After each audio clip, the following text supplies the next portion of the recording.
government has been infiltrated. Any and all traces of our existence is terminated. We have to assume that there's no one we can trust. There is one man. He's the reason we call ourselves Joes. Let them come. What is this? This is art. The Transformers G.I. Joe crossover movie sounds like a terrible idea. Now note that I said sounds like a terrible idea. Will it be? I have no idea. For all we know, it could actually be really good. I could actually be really surprised. As someone who likes to be surprised, for all we know, this could actually be a really good crossover. Now don't confuse this video as hate for the Joes. I have none of it, simply because I have no attachment to the franchise. We don't even know if the film's actually going to be coming out yet. We might just get G.I. Joe seeds planted throughout the next Transformers sequels, because, well, spoilers, if you haven't watched Transformers Rise of the Beast yet, I guess you already know what's coming. At the end of that movie, we all expected the Sector 7 card when Noah is talking to Agent Burke, but it turns out actually it's the Joes who have been watching Noah this whole time. So that creates a question of, wait, so if G.I. Joe was watching Noah and the Autobots the whole time, why didn't they try and help save the world? Whatever. Which is actually kind of a conflict now within the Transformers fandom. A part of them wanted it to be Sector 7, even though they didn't want those close connections to the Michael Bay movies. So it's kind of like, what do you prefer? The connections to the 2007 movie or G.I. Joe? It's like a no process. I personally would have preferred none of them. I don't think that ending was really necessary. All it was trying to do really was set up another franchise, and that has been laid dead for quite a while. And well, at least Noah's brother Chris got the medical care that he needed in the end. But I'm pretty sure they could have found another way instead of needing G.I. Joe. Now what kind of crossover are we talking about here? Because yes, Transformers and G.I. Joe have crossed over several times before in the past. They're both owned by Hasbro, so it would have seemed inevitable that they would cross over, most specifically with toys and comic books, which some people have mixed reactions to. I mean, the toys recently, we've got the Bumblebee G.I. Joe, and then we've got the Megatron G.I. Joe, which they're both dog shit. Personally, I'm shocked they never crossed over during the hype days of the original 80s cartoons. I'm surprised they didn't have a sort of TV event. Maybe if they had that, maybe I would have found interest in G.I. Joe, because, well, I would have watched it because it had Transformers in it. But no, they didn't really do anything like that. There was just a small nod in one episode of G1 of the Cobra Commander character. Now the problem with G.I. Joe is its relevancy. It has none. G.I. Joe nowadays is just looked back on for nostalgia. There's anything new or exciting to report when it comes to talking about G.I. Joe. Now Transformers, unlike G.I. Joe, has always managed to find a way to reinvent itself once every 5 years. They'll always reboot a new toy line, reboot a new cartoon series, and like recently, they've rebooted their movies. With G.I. Joe, however, it's crickets. And immediately they want to get back into the idea of having a shared universe, which was the original intent after Transformers Last Night. Of course that collapsed, and they retreated to Bumblebee, which kind of made slight adjustments and changes from the original plan. But now we have Rise of the Beast, which has made itself abundantly clear it's a reboot, and now they're seeking an opportunity to merge franchises together in order to make a profit. Now the G.I. Joe movies tried to launch their new movie franchise back in 2009 with The Rise of Cobra, starring Channing Tatum. Made $300 million about so at the box office. That didn't work, it failed, so they got desperate and brought on Bruce Willis and Dwayne "The Rock" Johnson in retaliation, which made only just a little bit from the last movie. And ever since 2013, there hasn't been a proper G.I. Joe movie until 2021, where we had the Snake Eyes movie, which was supposed to be a reboot of the franchise, steering in a new direction, and nobody went to go watch that either. Now the problem I have with the G.I. Joe crossover is not so much with the idea of it, more so the fact that G.I. Joe needs Transformers to make a profit, simply because nobody went to go watch the last G.I. Joe movie that came out. Now a lot of people have said this was due to COVID, but that didn't stop No Time to Die, the James Bond film, from making money. It didn't stop Black Widow making money. It didn't even stop Nobody from making money. So G.I. Joe made only $40 million at the box office, whereas Nobody, basically a film about Better Call Saul kicking a lot of ass, made more money than a well-established franchise, G.I. Joe.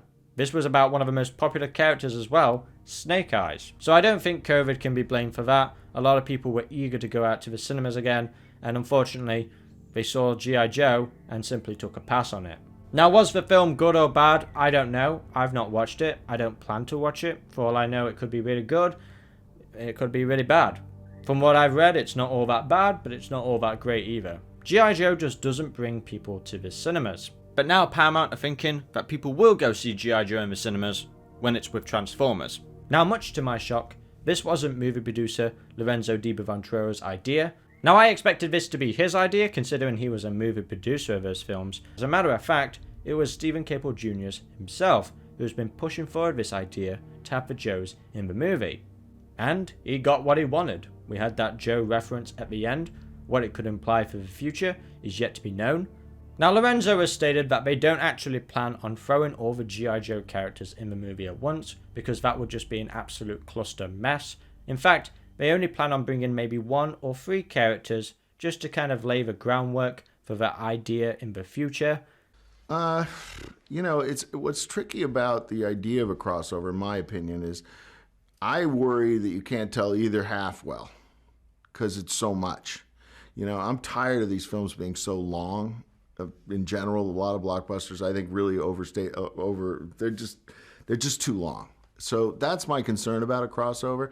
For once, Lorenzo, we agree.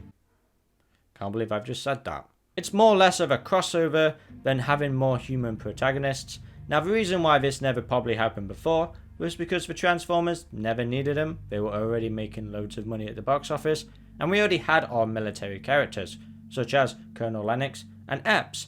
What you want? Pocket! Which pocket? My back pocket! You got 10 back pocket! Left cheek! Left cheek! Left cheek! Look, I look at this as a continuation of the Transformers experience, bringing the Joes into it. It's not a crossover movie, as I understand the term crossover, but it is going to offer the audience some new human characters. And so that's really, I think, really exciting. And for G.I. Joe to be part of this, I think it can only help us on the G.I. Joe side. Basically, it screams money. They could have Transformers and G.I. Joe characters all in one as a toy brand, and assuming that kids are going to get hyped for it. Which is also Hasbro's way of merchandise. So why now? Well, to bring a dead franchise back from the grave. And I'm not trying to sound horrible either. What kids nowadays play with G.I. Joe toys? Now, granted, back in the day, it was a great brand. It made a lot of toys, made a lot of money. But G.I. Joe is a concept that is just not relevant in today's age. Maybe this was Hasbro's failing to try and reinvent the franchise, but for me, when it comes to kind of military kind of men or anything like that, now most 40 to 30 year olds grew up with G.I. Joe, I grew up with Metal Gear Solid. No, I don't think you should really compare Metal Gear Solid to G.I. Joe, but when it comes to that kind of military sort of franchise, I leaned more to Metal Gear. Now, if a lot of passion and true love for this crossover is there, I'm sure it will turn out great. Is it the end of the world? No.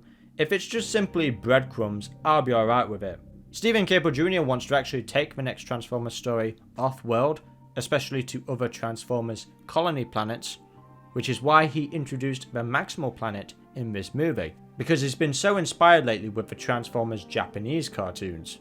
Now, the G.I. Joe and Transformers crossover is less like the traditional type of crossover. It's more like them just kind of leading the breadcrumbs for G.I. Joe, using selected names. Maybe they need to for trademark reasons, who knows.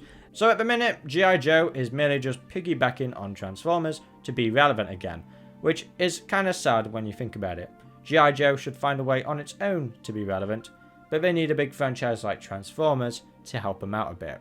Now, I'm not saying there isn't a fan base for G.I. Joe, of course there is, but is it as big as Transformers? No, and it never will be, because G.I. Joe, unlike Transformers, as I keep repeating, has failed to reinvent itself to a new generation, so new generations nowadays simply don't care about G.I. Joe because they've already got that with Marvel or DC. And one of the main things is that nobody asked for this. Now, yes, I know one person is going to be putting their hands up saying, I asked for this. I'm talking about a majority. Now, I can imagine for a lot of G.I. Joe fans out there, this must be pretty exciting. If you enjoyed the ending of Rise of the Beast and you saw that G.I. Joe card, I'm glad that you were happy. I'm glad you're looking forward to the G.I. Joes being incorporated in some way in the Transformers series, even if it's just like a piggyback situation and it's kind of like not that much of a traditional crossover you were expecting. I think it comes down to the fact that when people now hear of shared universe, they just sigh. Maybe because they're exhausted about franchises colliding with each other, where they would just like them to stand on their own 2 feet. Of course, we've seen Marvel movies, for the most part, really excel at this by bringing worlds together. But these are 2 completely different brands that I don't think would really mesh well together. Now, I've heard people didn't like the IDW, G.I. Joe and Transformers crossovers. Apparently they are the worst things about the comics. I can't say anything to that because, well, I'm not reading them. Now, are we really going to be getting The Rock teaming up with Optimus Prime? No. Much like how I would be disgusted with the idea of Vin Diesel teaming up with Optimus Prime if it crossed over with the Fast and Furious franchise.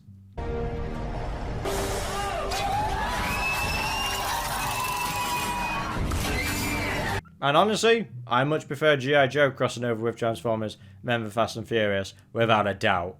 Like, you look at it logically, and this makes sense for Paramount and Hasbro, because it means more money for them, but then it could also mean an absolute disaster, because people want to just go see Transformers, and now they're daunted with the idea of G.I. Joes. Well, the movie probably won't do a good enough job explaining exactly what the G.I. Joe's role is, because, well, if they only include 1 or 3 characters, what's the point in including any of them at all if they're not going to flush out the G.I. Joe characters in the future? It seems like just an experiment, and it's a risky one for the G.I. Joe franchise, not so much Transformers, because say if the Joes don't work out well in Transformers, they can just simply bin them and never speak of them again. But with G.I. Joe, they'll be there cross like, well, what are we doing now? What's going to happen with G.I. Joe? I think people being upset about this, or at least disappointed, is very reasonable. For people who just care about Transformers and don't really have any interest in Joes, that's fine. Like I said, I don't have any hate towards the Joes, I just have no personal attachment to them. So that ending did not really do anything for me, it just made me kind of sigh.